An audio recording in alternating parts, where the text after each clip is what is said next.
Hi, I'm Annie Schlesinger. I'm standing here today in front of my home that I've lived in for, 15 years. And I can tell you that I have loved this house. I have loved decorating it. I have loved entertaining in it. And I have loved having my entire family here. For holidays, it's a house that sleeps 10. And now, unfortunately, I am feeling like it is time to sell it. It is just too much for me. My husband died a year ago. Financially, it's a lot. And the truth is my family is not coming home like they used to. Maybe this Christmas, but anyway, not enough to, I think, merit keeping a big house like this. And I find it a tremendous predicament because I also feel like I am not through with any of those things of entertaining. I want a base for my family still. And if you're someone like me, I think home has defined me in a lot of ways. And it feels like a huge adjustment. And also, the other piece is that I don't really know where the right place for me to go is. I'm thinking that I need to go over to Maine, where my daughter lives. It just makes sense. I also have loved gardening, and the places I've looked at in Maine have very little of a garden. The whole change just seems difficult to me. And I'm trying really hard to sort of think of it in terms of a new adventure, a new house, a new something or other, a new chapter, a new chapter. And I must say that this topic of sort of housing certainly motivated me in a lot of ways to do this show, because so many times now at dinner parties and whatnot, I end up talking about it with my friends. It's Annie Schlesinger here again for the next chapter. And today I am dealing with a topic which I find I end up talking about constantly, and that with my friends who are my age, and that is sort of housing, elder housing, what we're going to do as we give up our cherished homes. And I have with me today Jay Douglas, and she has done something a little unusual, and it's recently she moved from Puerto Rico, where she was living with her husband. And why don't you, Jay, then go on and tell your story about it and where you are living now? Well, I'm in Manchester, Vermont, and it's a return because my husband and I met and married in Manchester, Vermont, and he introduced me to Puerto Rico, and we decided to be very liberating and sell everything we had, move to Puerto Rico and buy a business, which was very successful. Doesn't always happen that way, but it was. So we were there almost 25 years. And while we were there, my husband became ill and passed away. It's been over a year now. And you were caring for him? Yes, along with hospice, which was wonderful. But it was 2 years. It was very painful, and he never complained. I won't ever forget that. So I miss him, and I realized that Puerto Rico was so much involved with my husband that I couldn't stay there. So I was trying to make a decision as to what to do, encouraged by my friends to stay. But my daughter, who has no children but 4 Labradors, and is married to a airline pilot, and is alone quite a bit, and has a large house, extended an invitation. Now, she lives in Manchester, Vermont, and she said, why don't you come home and stay with us? Something I said I'd never do. I'd never move in with my daughter, my only child. So you had not been planning on No, this? I was thinking of other things. I was looking into retirement homes, sharing a Golden Girls type of arrangement that has been glorified. Doesn't work, I don't think. And when the invitation came from her, unsolicited. So I considered it, and she was very encouraging. I have a mother-in-law apartment upstairs, my own bedroom and bath. I have to take care of a cranky cat, and I babysit the dogs, and so I felt I could be useful. So I accepted the invitation. Were you particularly close with her, or had you? No, I don't know what it is about mothers and daughters. I think they go through periods of being very close. But we had lived apart for so long. She would visit, and my daughter her personality is much more like her father's than mine, though she's a very generous spirit. And I thought, this is a perfect chance to spend time with my daughter. So I considered options. One thing about getting older and being alone, you kind of run out of options. There just doesn't seem to be as many. Yeah, I understand Mostly health issues, financial issues. Financially, I was okay. Not great, but okay. Because my husband and I had done so much traveling after we sold the business, had a hell of a good time. Good for you. Oh, we did. We did what everybody said they were going to do after retirement, but rarely do. Spend your money. Yeah, spending my daughter's inheritance. Right. Not all of it. So we traveled. So I'm awfully glad we did that, because after about 6 years of travel, that's when he became ill. So I accepted, with reservations, my daughter and son-in-law's invitation, because I talked with him personally too. But the house is big. I felt I could be useful. I love animals. And it's a good thing, because there are 4 rambunctious Labradors and that cranky cat. So I've been here now a year. I sometimes feel like I'm in the way, no matter how much I try. There were 2 caveats. I had to learn to keep my mouth shut, and I had to give them as much privacy as I could. Yeah. So how do you do that? I spend a lot of time upstairs. So in an evening, if he's home, do you have dinner down here? Yes, I'm invited for dinner, and my daughter and son-in-law are both very good cooks. When he is home, we always have dinner, and it's usually about 7:30, upon which I help clean up, go outside with the dogs, and go right upstairs. So they have their whole evening together. Okay. And I take on the burden of feeding the dogs in the morning so they can sleep in, even though my daughter rises early to work. But I feel like I can give them their piece. And when he is home, I often encourage them to go out, and I'll dog sit. But I give my son-in-law plenty of time when he's here, too.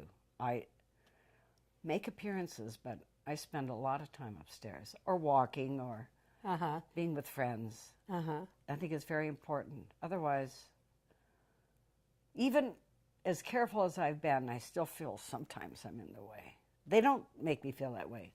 I feel that way. And you're mobile now. I mean, it's not as if like they need to help you do things. No, or anything, so. not at all. I'm up and down the stairs. I'm in reasonably good health.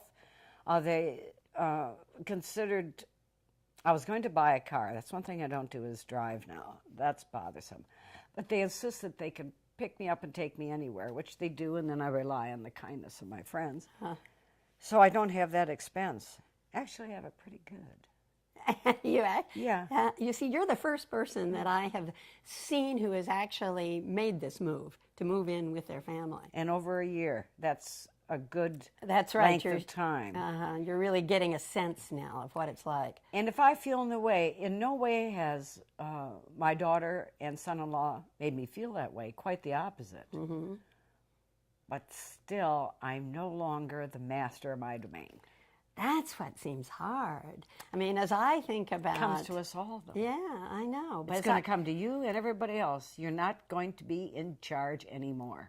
Right. And then following that, I think the second step is then, what is our purpose here? I've asked myself that so many times. I take it in small doses now. Kindness to the animals. Take the worry from my daughter and son-in-law that their animals are being cared for, that someone is here in the home. Just small kindnesses. I do it not grandly, just little day-to-day, in the moment things. Exactly. That's exactly That's it. what those Buddhists mean. I think, live in the moment. It's like, right. And I'm on Facebook a lot. I play Scrabble. I've made Facebook friends. I read. I do watch more TV than I should. and I probably should exercise more. Yeah, me too. So, do you feel like you're getting stimulated enough? Oh, that's, if I'm not, it's my fault. Because I have a lot of things to do. I do crossword puzzles, jigsaw puzzles, reading. Facebook is stimulating. All it do is make you angry half the time about what dolts are on there. And so there's a lot of stimulation, sometimes too much. Oh, I'm never bored. Oh, no. Okay. So, If I were bored, it's my fault. uh-huh. I think if people are bored, it is their fault. Always felt that. Well, then, that's right. Yeah. There's, The other thing is that there must be an element of feeling very safe here. that is very important as one ages. That's right. And I'm living alone right now. And as my daughter said yesterday to me, Mom, I don't really want you getting up on a stepladder outdoors. I fell and broke my arm, tripped over a dog. Oh. If I had been living alone, I'd have had a miserable time. But my son-in-law was home, and yes, see, not only safe from falling or some other injury or some illness, safe from any break-in or someone that's hovering around the house that makes you Right. uneasy. Of course, those 4 dogs keep them away. Yeah, there is that fear. And as you age, no matter how good shape you're in, you're still aging. And there's still things that you have to deal with that 10 years ago you didn't. Right, yeah. And then there's the other piece that is nice in that those around you are people you love. And Oh, God, yes, that's as, everything. as opposed to being in an assisted living, something where you don't know the people who are coming in your room all the time. Yeah, or they're a pain in the ass. Right. And if you go into one of the really fine retirement homes, the price is exorbitant. the price is exorbitant. That's right. I know. And you're never quite sure what you're going to get. And a lot of times you're surrounded by people you've avoided for years. And there they, Right. Exactly. there they are. There they are. I know. There's something to be said for being alone, not being lonely. I'm rarely lonely, Yeah. but being alone. Sometimes it's a really good feeling. Yes, I agree. And it has a kind of peace about it. Like in the mornings when I get up I early. love the mornings. Yeah, and have my coffee and nobody's awake. And, and it's just so peaceful to have that time there. I also think, though, if I didn't have a dog sleeping with me at night, I know. and I'm all alone, love those and dogs. he just kind of scoots up next to me, and I think that would make me very lonely. Because I also have just lost a husband, and Well, the dogs, I always had dogs when we were in Puerto Rico, and I took it real hard when I had to put my dog down. I lost my dog, my cat, and my husband all within 6 months. oh my goodness. That is not to say one was equal to the other, but it was a major loss. And then you stand around and your skin is kind of tingling. You think, what the hell happened? Even though I had plenty of warning that actually was going to happen. You never really are there until it happens, though, I think. Oh, God, that's right. Yeah. And you can give all the advice you want, but unless you're facing exactly what I faced, you can't know. All in all, it worked out very well for me. Doesn't always, but Yeah. it did for me. Good. What about things like, do you miss, like, entertaining? Or did you entertain much? Or Yes, I do. As a matter of fact, it's a big deal planning. I'd like to have a small cocktail party in June, and it's a big deal. This is not my house. Yeah. My daughter said, "Oh, Mother, I'll make you some hors d'oeuvres. We'll do it when Tim's out of town, and I'll see that the dogs are over here, and you invite your friends over." See, it's a big deal when it shouldn't be. Yeah. Yeah, so I do my entertaining by going out, taking my Inviting friends. us to lunch. Yeah. That's how she does it. Yes. Yeah, right. The other thing that I'm facing, I just want to say a few things about sort of my situation, because it also is one that I think a lot of my friends are facing, is that my husband died a year ago, and I am in a house that I have loved. I have loved my house. And, it has been the center of my family for Thanksgiving. It's big enough to sort of sleep 10 people. I love entertaining in it. But I can see now it's too much. It's too much. You And know how liberating it will be? Really. I hope so. You've had all those good times. Focus on that. it was liberating for me to leave Manchester. It was liberating for me to leave Puerto Rico. And it'll be liberating for you when you finally shut the door to the house. Mark my words. We're going to remember this. Yes. That this wise woman told me this. Yeah. Yeah, you won't have the regret you think you will. Or the sadness about it. No, or- because you've had wonderful times there, and it's quite a house. I think it's the next passage. It's time to go. And I, It's going I to think smother you. I know in my heart that it's time, and my house is on the market, and I've dropped the price, and I'm preparing for that. That's for sure. Take the first good offer and leave. Shut the door, put a smile on your face, and go. Right, because it's not as if I'm still going to be, creating a home wherever I go to next. And I think that I'm going to go to my daughter's in Maine, be close to her. It just makes sense rather than having to move twice.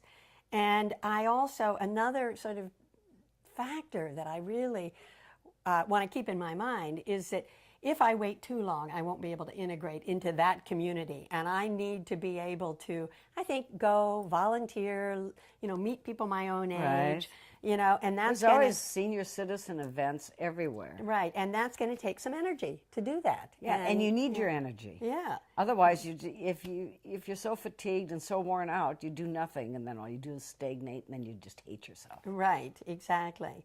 And Do it now while you're feeling strong.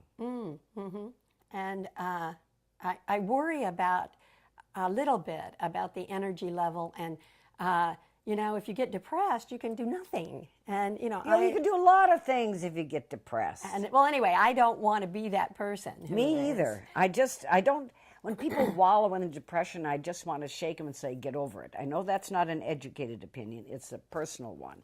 Because I've slipped into depression a few times. I can feel myself. So I just dismiss it. I won't tolerate it.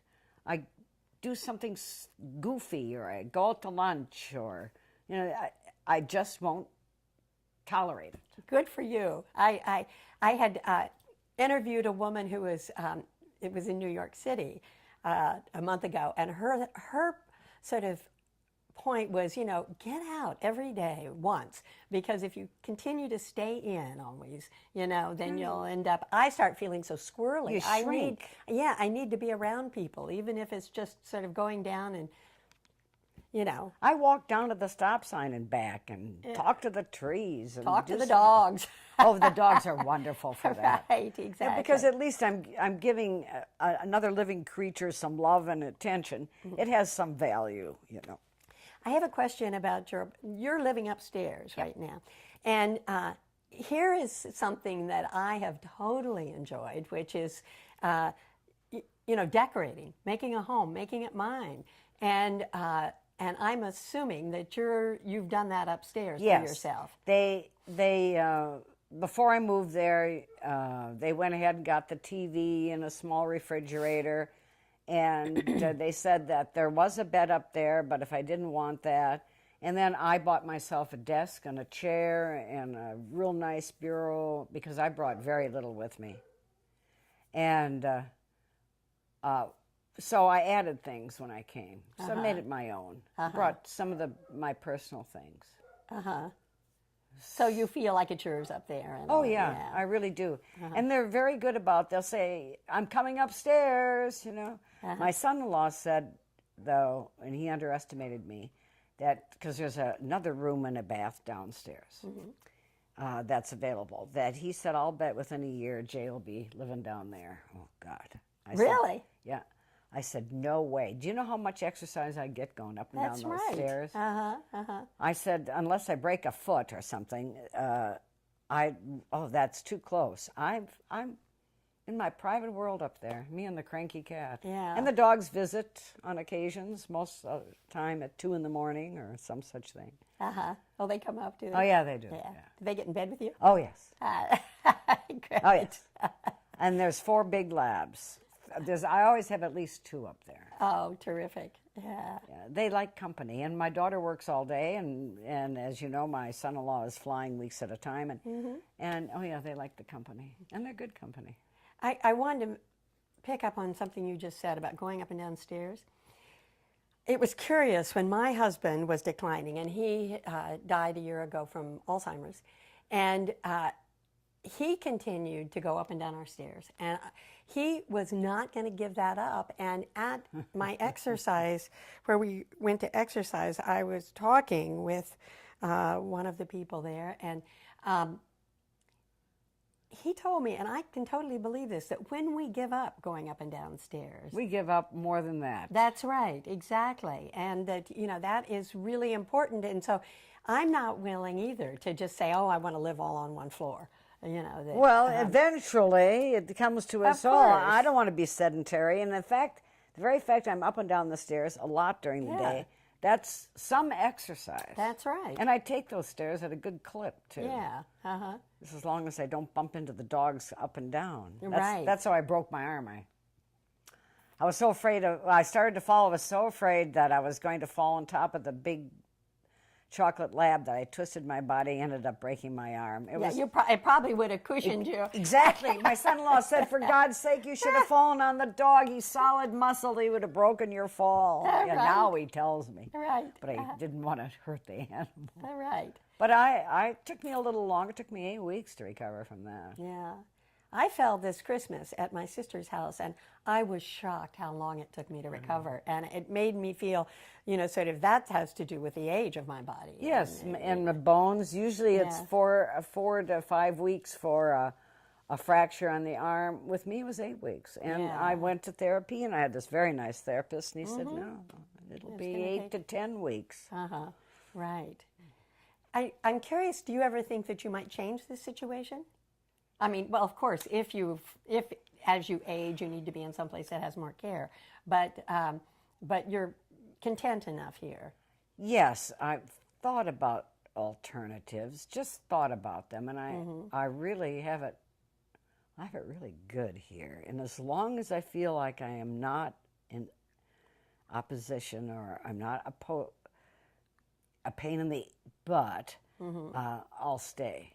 So But it's there's working for you, it Yes, sounds like. it's Yeah. working. Yeah. And there's another thing, too. I have no expenses. I mean, That's nice. well, I wasn't stupid. I bought my way in, you know. Uh-huh. I was very generous when I came about Uh-huh. helping with remodeling of the house and all. And But that means that everyone is happy. That's and right. That's lovely, yeah. That's You've right. made your contribution in that sense. yes, and I continue to do so in small ways. Uh-huh. But other than that, I mean, I don't have a cable bill, I don't have a heating bill, and I don't have a mortgage. So the money I have, I can afford to spend on the house in which I'm living and encourage friendships by being able to entertain, Right. et cetera. So actually, I have it pretty damn good. Okay, that's good. I think that's a good place for us to end talking about this. I think Okay. you're right. Thank you so much for doing this and sharing your story with everyone, because we're all looking for solutions right now. Well, consider your children, but they have to ask.